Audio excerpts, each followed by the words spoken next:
Ladies and gentlemen, boys and girls, it's time for another Wildwood Live. Wildwood Live. That's how we do, ladies and gentlemen. That's how we do, diggity dog it, how we do, diggity dog it. I'm just going to share this with music friends hither and yon. That's what we do.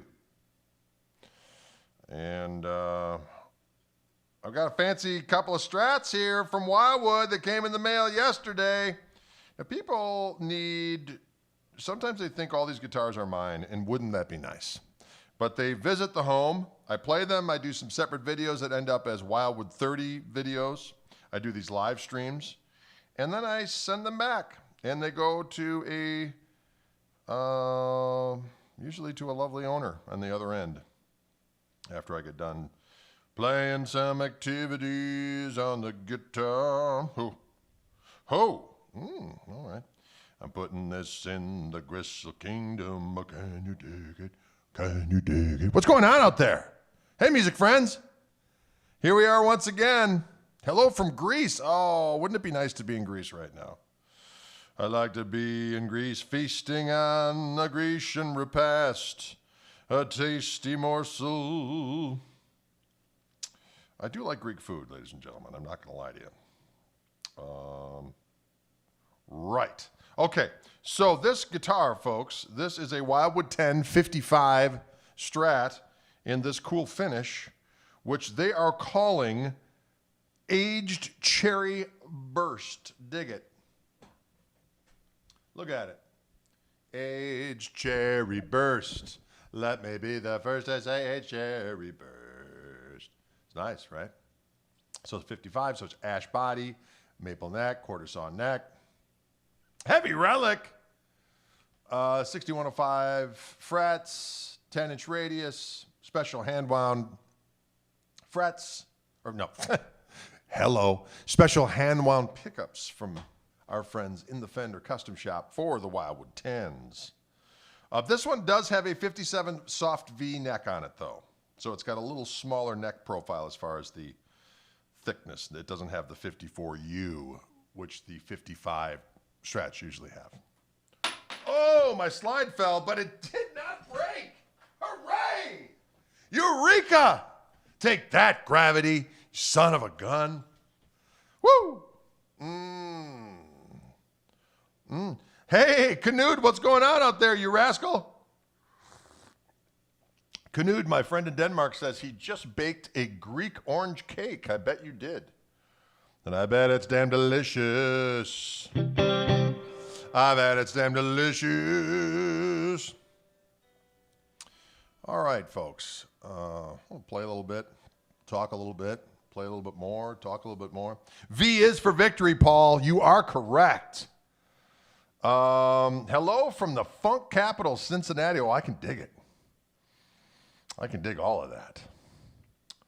Love that Strat finish, as do I. Even though it says faded cherry, it kind of looks orangey, and of course, I'm all about that.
That's right. That's right, ladies and gentlemen. Fender Custom Shop Glory by way of our friends at Wildwood Guitars. And this is a 55 Wildwood 10. And this delicious aged cherry burst. It is a glorious specimen. I like it. What else we got going on here? Quarter saw maybe I said all that. I said it all. 7.05 pounds, folks. I like that. Where did you buy that glorious beanie? My friend, you can go to gregkoch.com and there are beanies to be had. Gristle beanies, as I like to call them, in a variety of different colors, available at gregkoch.com, a place of honor and diplomacy. Any tips for using whole tone stuff to spice things up? Well, yeah, you know, you can throw it in really whenever you want. And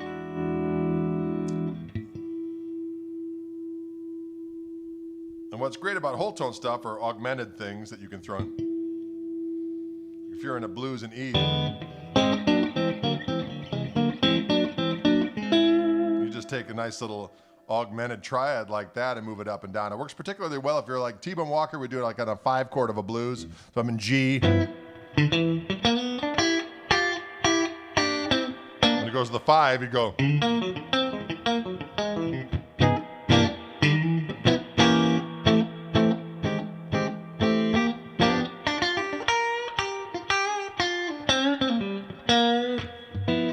Or here. So like on a 4th measure of a blues, to add a little spice, you can.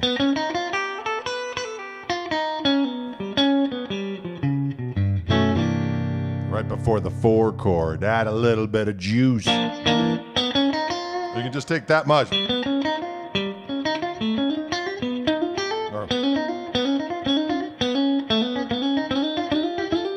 Just go up major seconds.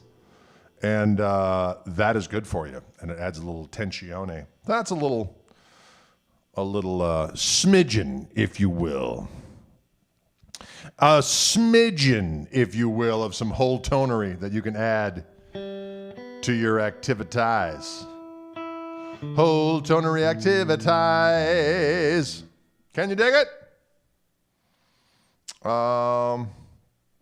Wayne says, modal blues makes me feel fancy. Modal blues makes me feel fine.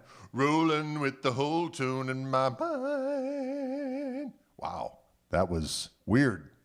But have we come to expect anything else here on Orange Room Activities? Can you dig it?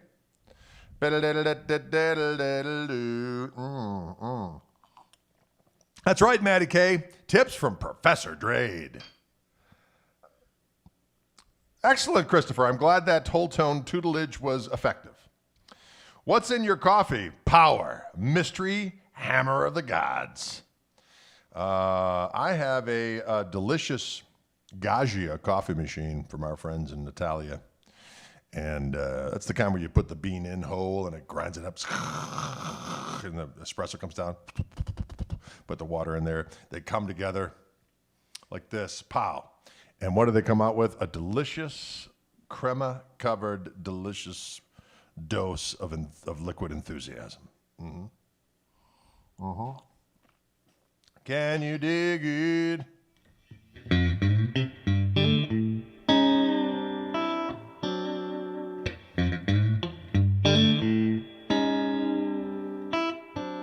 Nice 4 position on this guitar.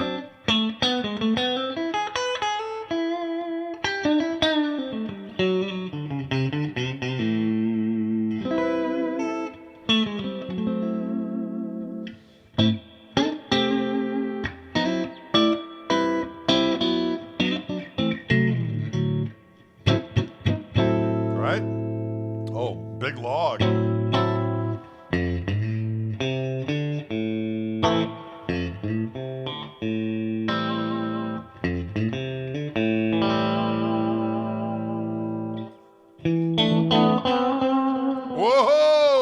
Mr. Echo came on. There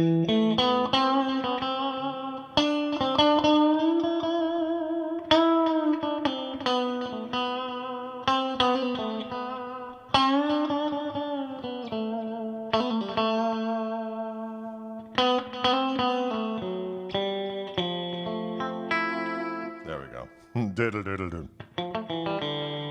I had it down a couple weeks ago, and now I forgot. Now I forgot it. My cup is on the table. Sorry. I don't know how we got there. Old Bob Plant. It certainly is. And, yeah, but the sound of the Strat reigns supremo. This is a good sound, too, for the...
That's an old tune of mine, actually. JSK, that song is called. I actually used a Stratocaster to record that original verge. That's why it's such a good one to play on these guitars. That's on the 4 position. Someone asked if these are the Fluence pickups. No, this is a guitar right from Wildwood, so these are the special Wildwood recipe that they make in the Fender Custom Shop for the Wildwood 10 guitars. This is a Wildwood 1055 Strat, but yet with a 57V neck profile. Can you dig it? It looks like Strat Day in the Orange Room. That it is. Strat Day.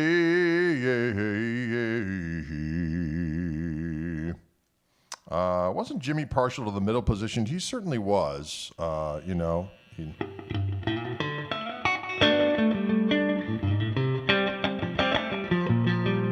I saw a cool picture of him with a white Strat with 3 toggle switches for the pickup so he could turn them on so he could get the in-between position.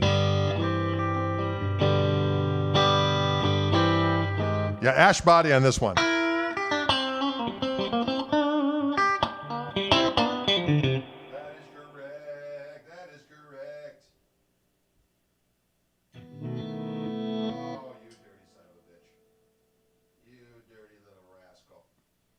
Sometimes I get impatient. You know what? Sorry, I messing around with my looper duper. And the looper duper does a thing where you can erase, do a silent erase instead of pressing on the record button and then you hear the old loop for a second and then it erases it. Or you can do a silent erase by pressing, this is a clone looper I'm talking about from MXR. You press down the volume control and you wait till it starts to blink and then you can erase it. But if you don't do it right, it just makes everything go backwards. And that's something that is a little problematic, ladies and gentlemen.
Sometimes the loops don't work.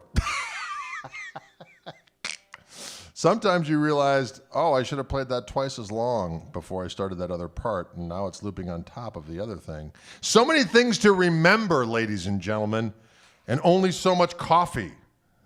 The looper got the dupers. That's exactly correct.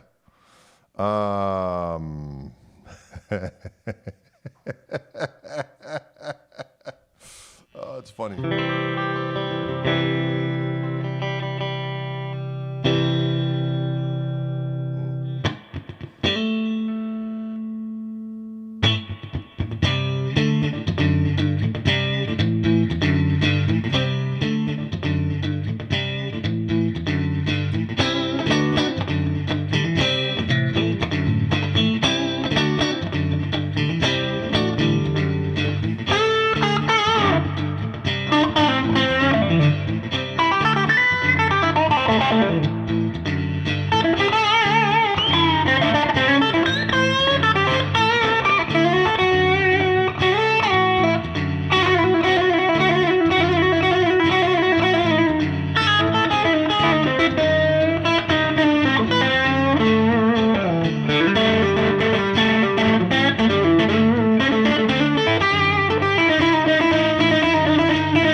Of course, these guitars are always right out of the box when I get them, so I have to wield them into submission a little bit. I gotta say, listen here. You will be mine, and you will do as you're told.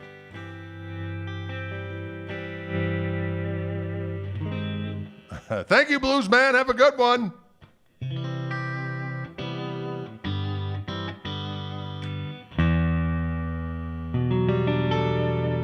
Yes, Tom, I did finish that Hendrix book. I enjoyed it immensely. Thank you very much. I finished it actually pretty quick. I went through it. I enjoyed it immensely.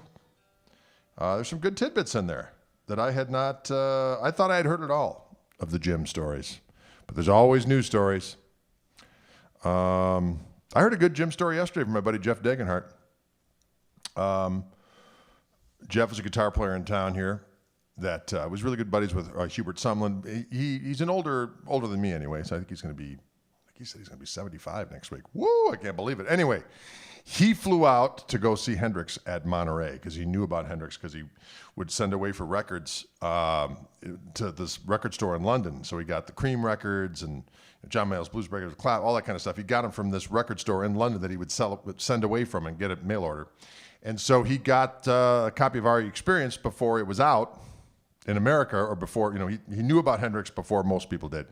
So he knew Hendrix was going to be playing at Monterey. So he flew out on the Sunday, got in about 5 o'clock in the afternoon, somewhere like that, at the airport, and went right to Monterey just as Hendrix was about to start. And he said the one thing you don't hear on the records is that before Hendrix was introduced, he just did a little sound check, he said there was a noise that he made with the guitar right before Killing Floor that sounded like an airplane was landing. Everyone was like, what the hell is that? He's never heard a noise like that before. So he said it sounded like an airplane was landing in Monterey, and it was just Hendrix going, getting ready to rock. And then they opened up with Killing Floor, and the rest is history. But he said when Hendrix smashed his guitar and a piece went out into the crowd, a guy about 5 people away got it and had it. My buddy Jeff had a $100 bill in his pocket, and he took it out. He goes, I'll give you $100 for that piece of guitar. And the guy said, no way. And so they were walking out again. He saw the guy again holding it. He goes, $100. $100 in 1967. That was a lot of Scaloti. And anyway, but there you have it. A little Monterey action. But anyway, someone wanted the Eric Galesy. We did a show. Yeah, I'm trying to think how many years ago. That was 10 plus years ago. We did a show at the Lighthouse in Hermosa Beach. It was I think it was the day after the NAMM show. And it was for Exotic Pedals. And it was Kirk Fletcher, Eric Gales, and my trio at the time, which was with Roscoe Beck and Tom Breckline. And it was a lot of fun. We had a good time hanging out and playing and so on, and we jammed together. It's online somewhere, but Eric Gales did a version of Little Wing, and I remember hearing those changes, and I thought, I need to learn those. So I remembered them as well as I could. And then when I jammed with Eric after that, I was pretty much right with these changes. So obviously Little Wing is usually, E minor. So usually like this, right?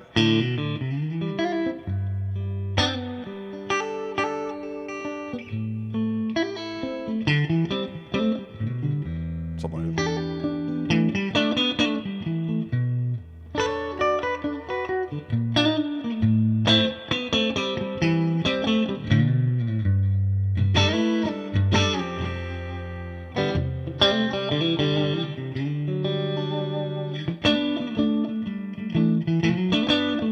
Add this. E minor.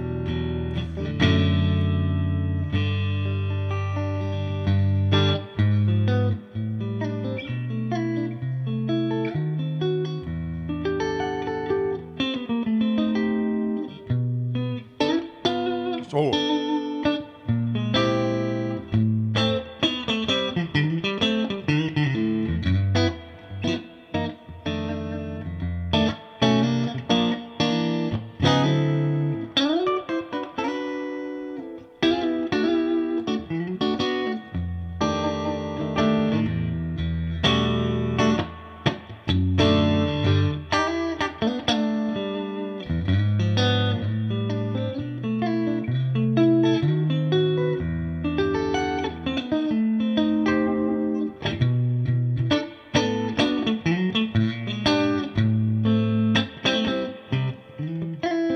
Right? It's a good one. It's a good one, diggity dog on it. So those extra chords in there, for those of you who don't know what they are, I'll just show you real quick for the kids. That was the 4 position on the Strat, by the way, which sounds pretty damn good. E minor 11 here. To D over F sharp, to G, and then G sharp diminished, A minor 11, B minor 11. This I'm choosing to call an A over C. So we got A, the 5th, A again, and then the C in the bass. Now this one we can think of it as like, that's D13, but with a E flat in the bass, or a D sharp, depending on how you like to look at it. And then do an E minor 11 to an F9, and then to the B minor. And then I'm putting this B flat or A sharp, depending on how you look at it. That is a 9 with a raised, or flatted 5, or a raised 4th, depending on it. To A minor. To C, then to G13, F13, C9, to D9,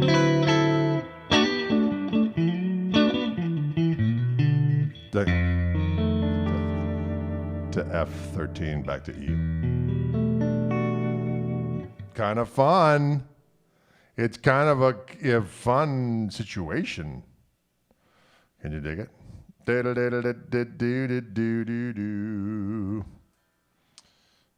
I just looked at the screen to see what people are saying, and I saw a question simply, is there weed in heaven? Wow. Don't know that you're going to need it. But imagine that there's experiences that supersede the cannabis sativa journey whilst on the other side. I'd like to think so. Hi,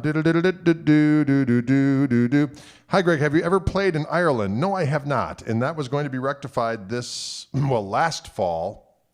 We have a tour that's on the books for this fall that we hope will take us, well, we hope it happens, number one.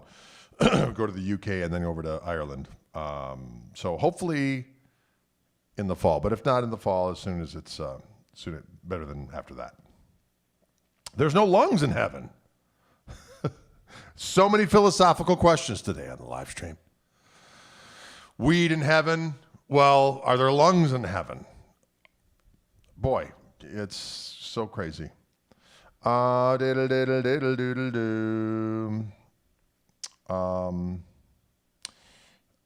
says an old neighbor of mine said there was weed in heaven. Leave it to old neighbors to know about that. Influences of Roy Buchanan in your playing. Yes, absolutely. Who are my 3 favorite Stratsmen? Boy, that's hard to narrow down, but certainly Hendrix and, Knopfler, Steve Vaughan, Buddy Guy, Johnny Guitar Watson when he played a Strat. Clapton, of course, especially Derek on the Dominoes, era Clapton, Richard Thompson. Ry Cooder. It goes on and on and on. Eric Johnson would be one, right? Are you kidding me? How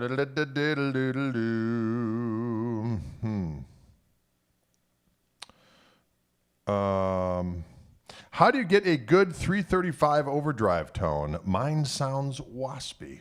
Well, Tom, doggone it. It's interesting. If I'm using the Koch amp, I'm going to be honest with you. What really helps with mine is, Jeffrey Beck, of course. That kind of goes, that should have gone without saying. But see, that's the problem. When you start thinking, who's your favorite of this? You initially forget the main one you should have remembered. But that's where Prevagen comes in handy. So someone said during the stream the other day, a comment that showed up later on YouTube was, are you selling Prevagen guitars? I'm like, I'm just really selling anything, just kind of hanging out. Anyway, Rory Gallagher would be another one. Okay. See, now it's like that's everything. What about so-and-so? Yes, all of them. Let's just say all of them that I meant to say but couldn't remember in the moment because of lack of prevision. See, that's where it all begins. Then there will be crunch berries in heaven. That's true, Paul. Thank you. Thank you very much.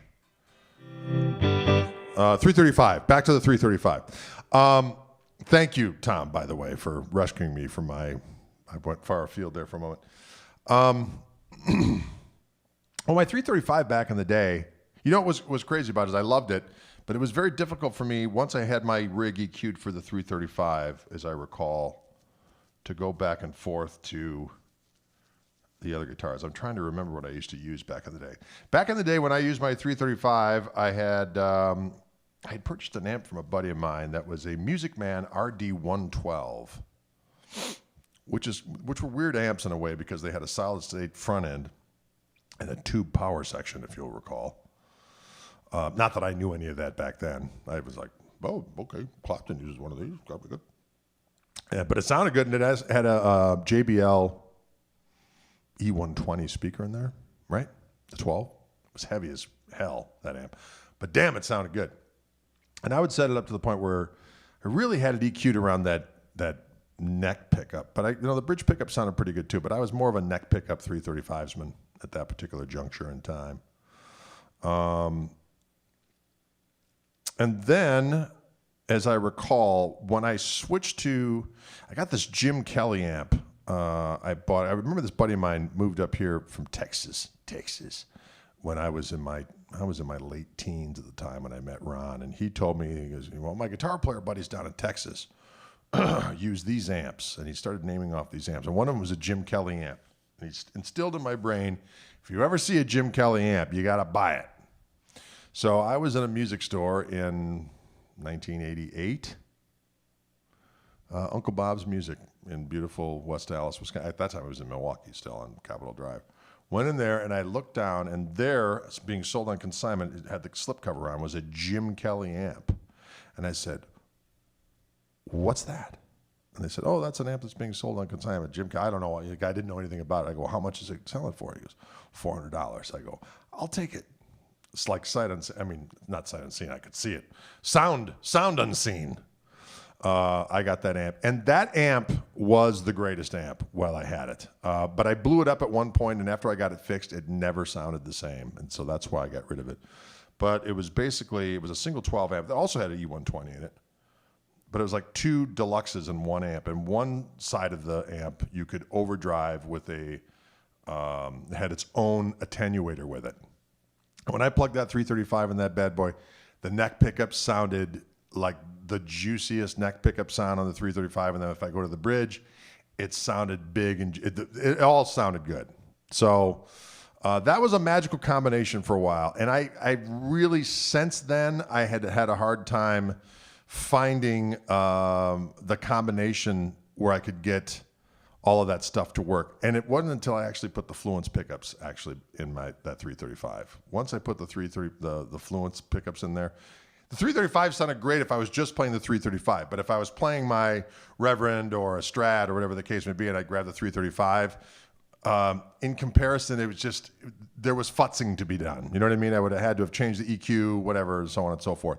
But when I switched to the Fluence pickups on the 335, I could switch between that and my Gristlemaster and my Strat with the Fluence pickups, and it sounded like every 335 glory tone I could imagine was in the wheelhouse. So that's my own personal experience.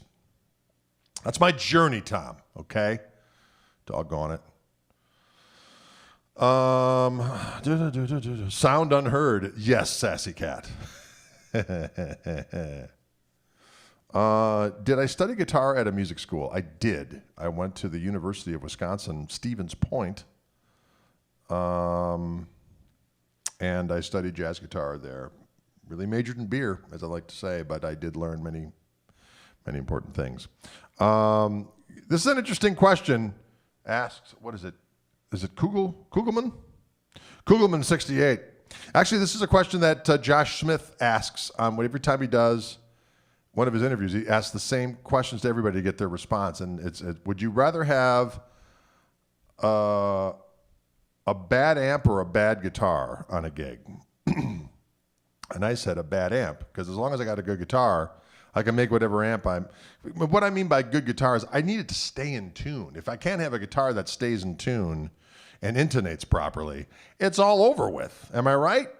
So for me, it's like as long as I got a guitar that intonates and stays in tune and actually creates a sound that sounds like a guitar, whatever amp I get, I'll make it work. You know what I mean?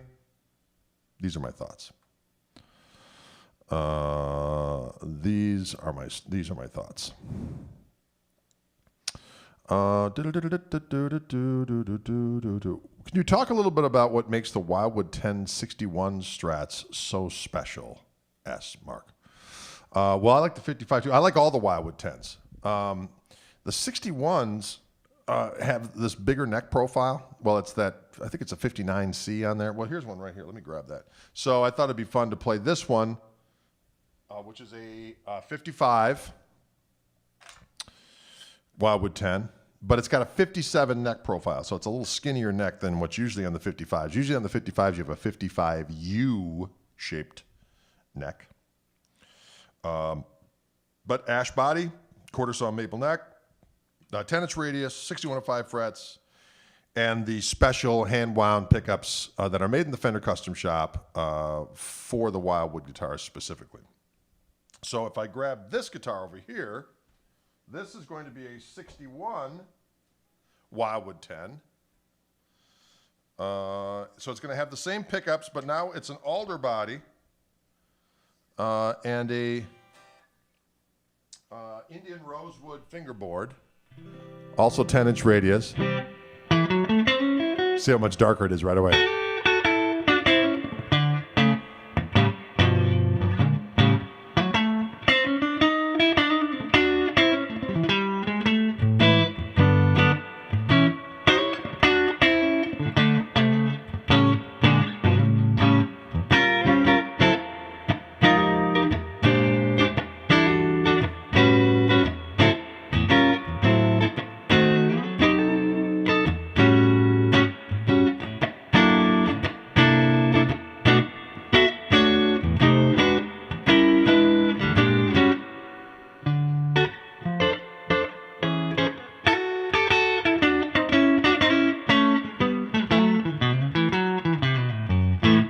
Sounds good, right?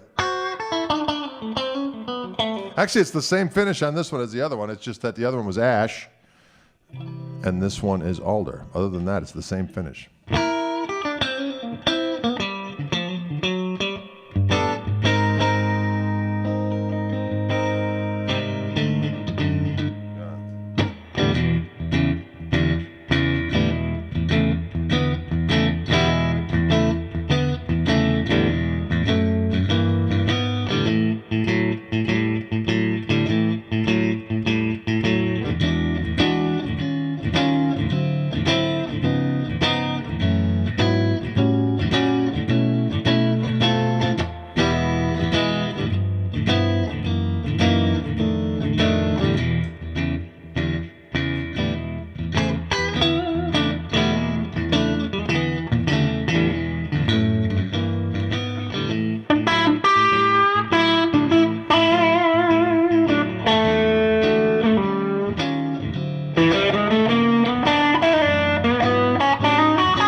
It sounds good, ladies and gentlemen.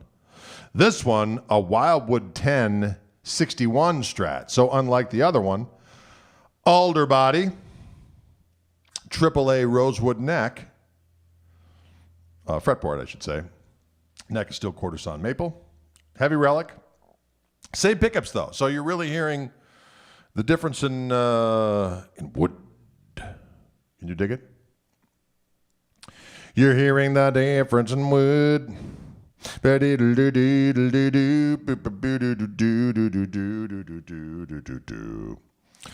Here's great comments. I got one comment that says, play something good. And the very next comment says, effing good. What am I supposed to do with that? I think I'm just even. I think that just makes it even. It's like, so it's almost like nothing happened. I miss your green Justice League jacket, says Train. I'll take it out again. I will deploy it again, and we will both feel the glory and the thunder. The glory and the thunder.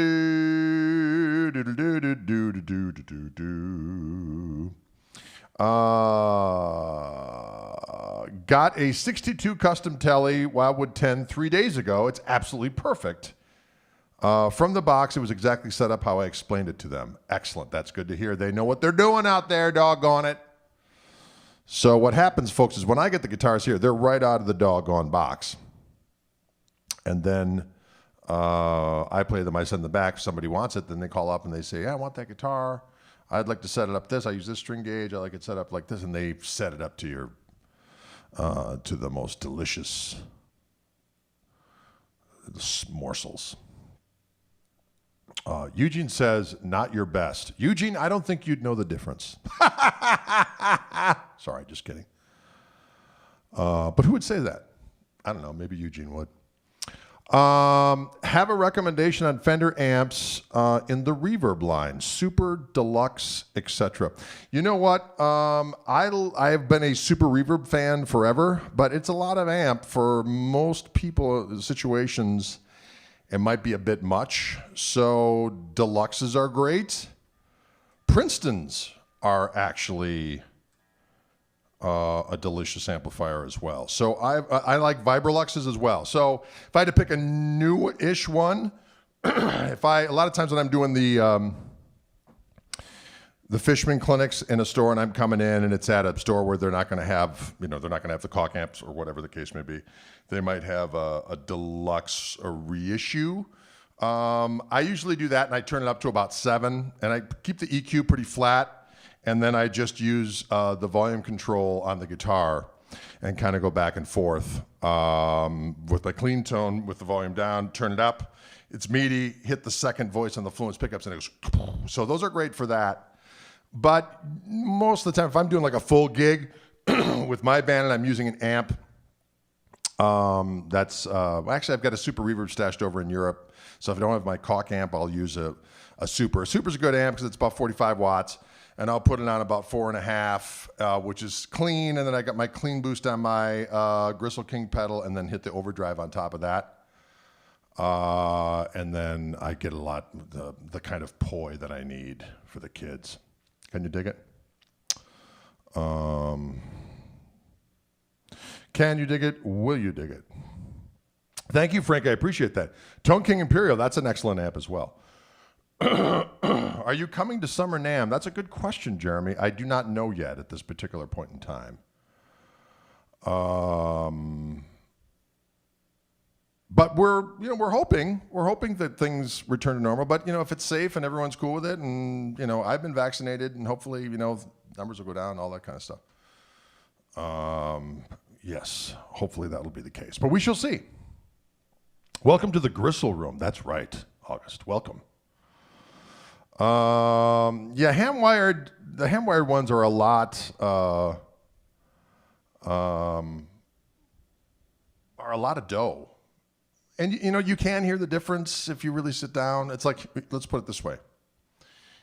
If you sat down and you played one of those Tone Master Deluxes and you just sat and played that, you're like, this thing sounds great. It's got an attenuator on it. It weighs nothing. It's inexpensive. It sounds great. Excellent.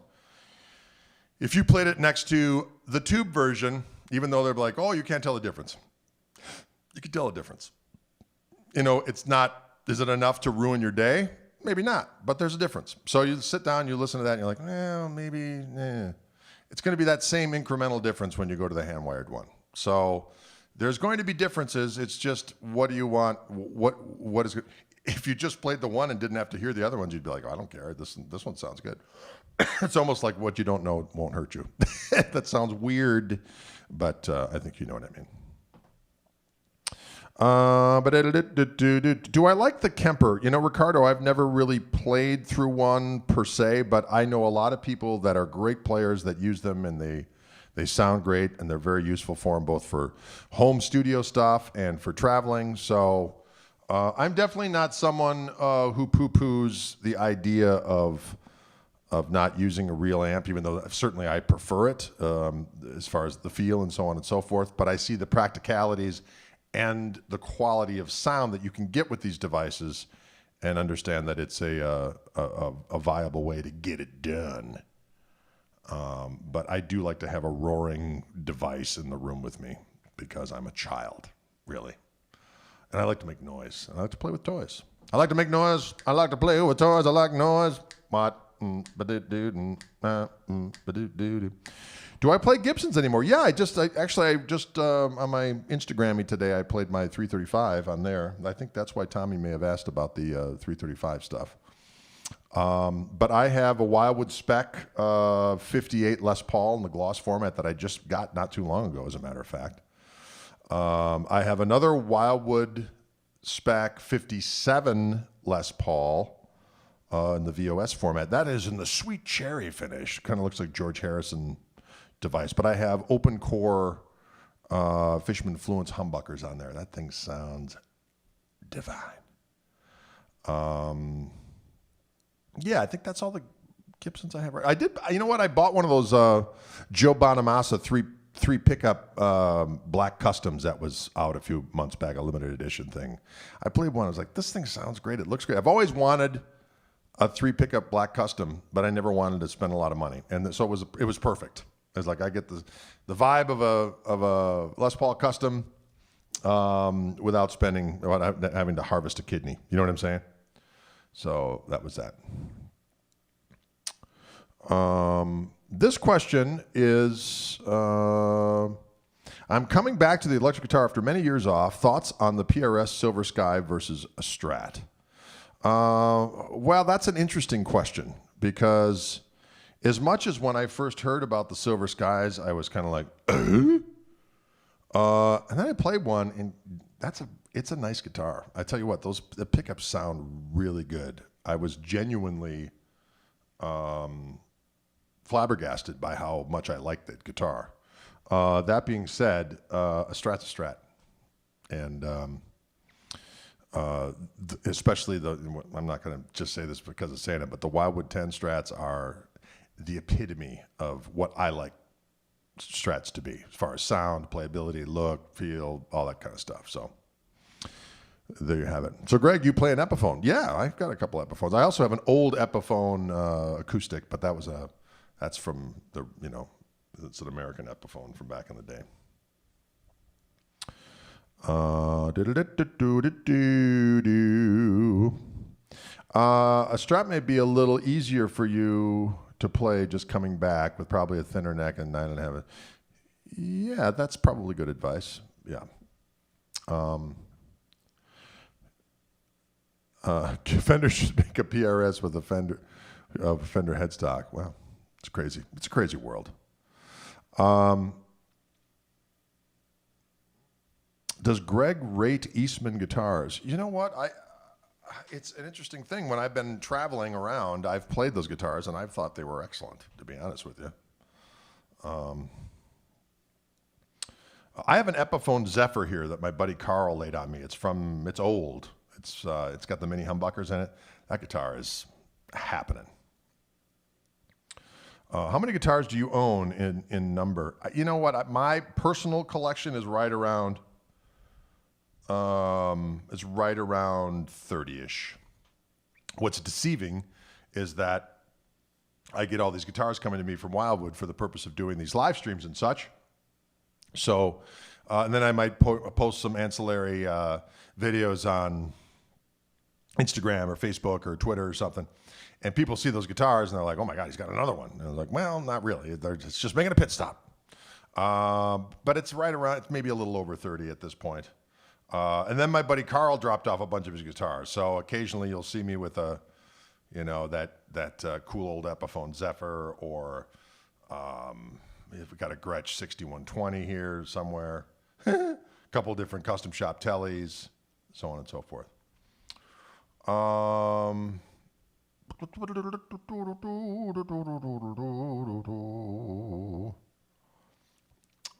Let's see, what else we got here? Shout out to Dustin in Austin. Yeah, hey, Dustin in Austin. What's happening? The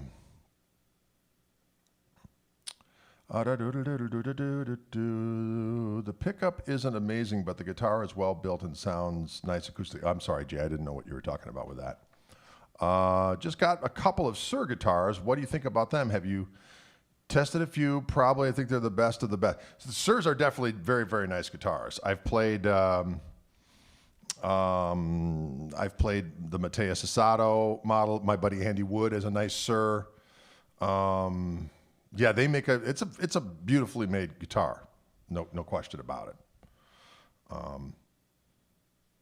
Do I ever play ukuleles or mandolins or ukes? You know, back in the day, I was somewhat literate on a mandolin, but it's been years and years and years. Someone asked if I'm a Zappa fan. Absolutely. I've been a Zappa fan since knew how to talk. Mark asks, are Luna and Bilbo behaving better today? My cats. No, they are not. There was a horrible altercation earlier today. I've had it with these cats. I've got 2 Bengal cats, and one of them had to go to the vet.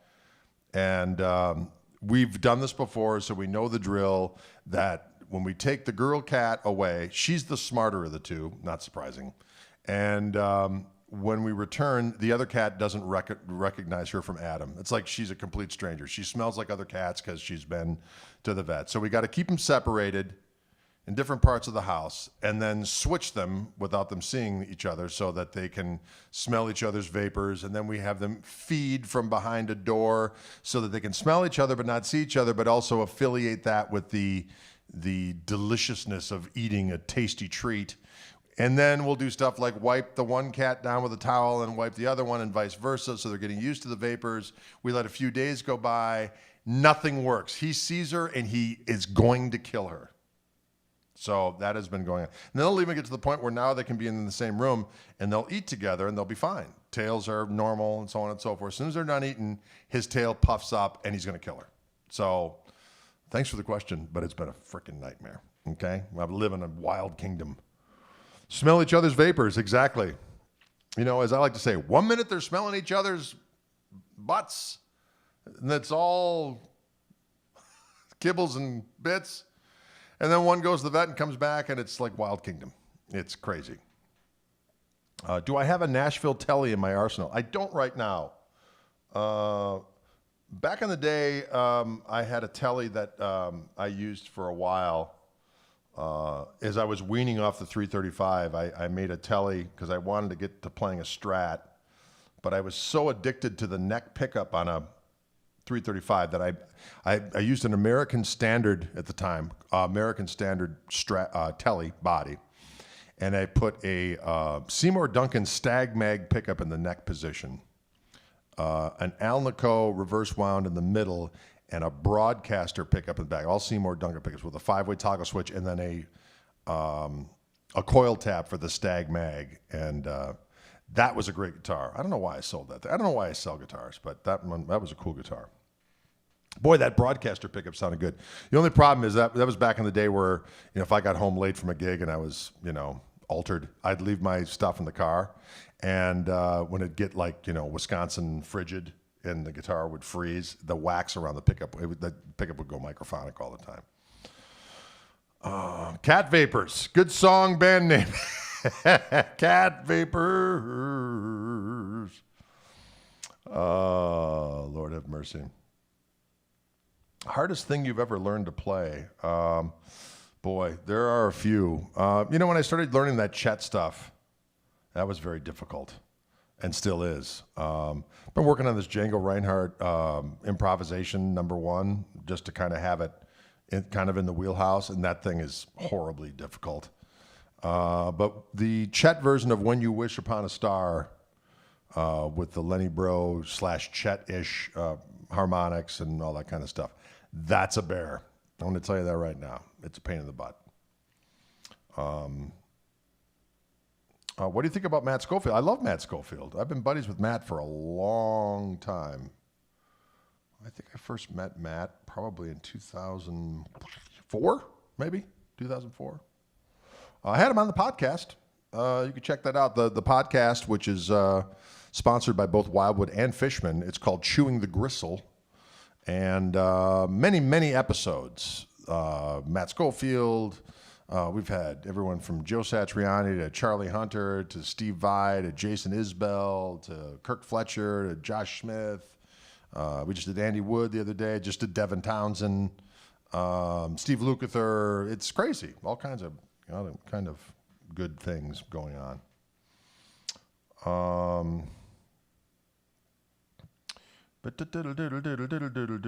And Guthrie Trapp. Just had Guthrie Trapp, as a matter of fact. Any tips for the harmonic stuff you do a la Ted Green? Well, yeah, it's hard. Well, when those guys, most of those guys were thumb pickers like Chet and Lenny Bro that would do those harmonics. So when I do them, I got to do it with the pick and fingers. Oh. Right?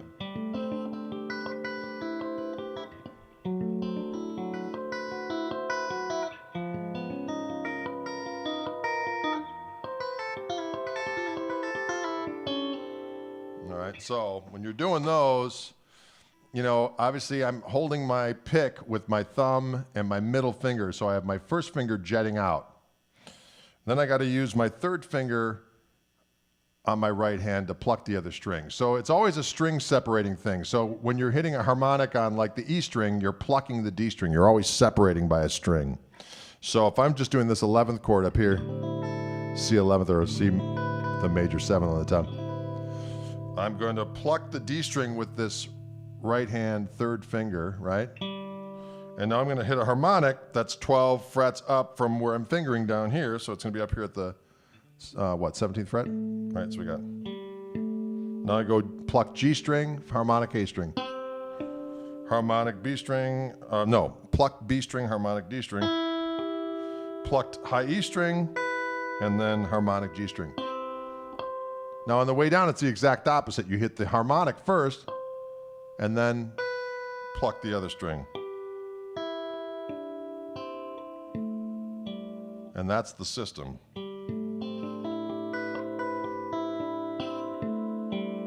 You practice that. Then once you get that, you can start doing different chords.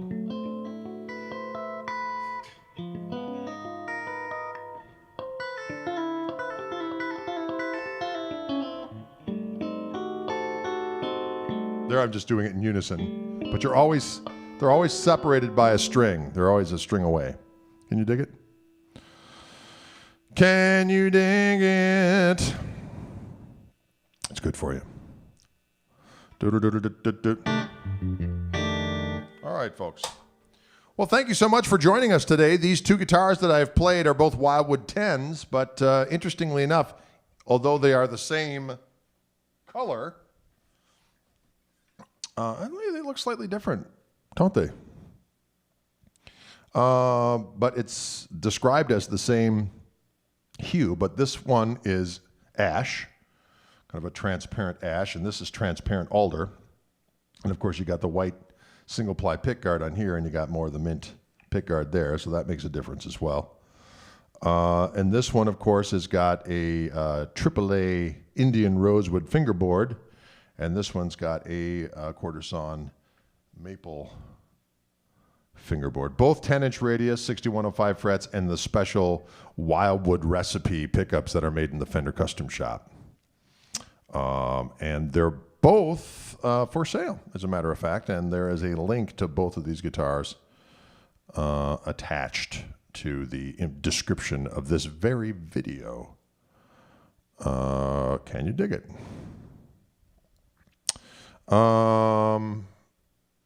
There you have it, folks. Thank you so much for tuning in. Appreciate it.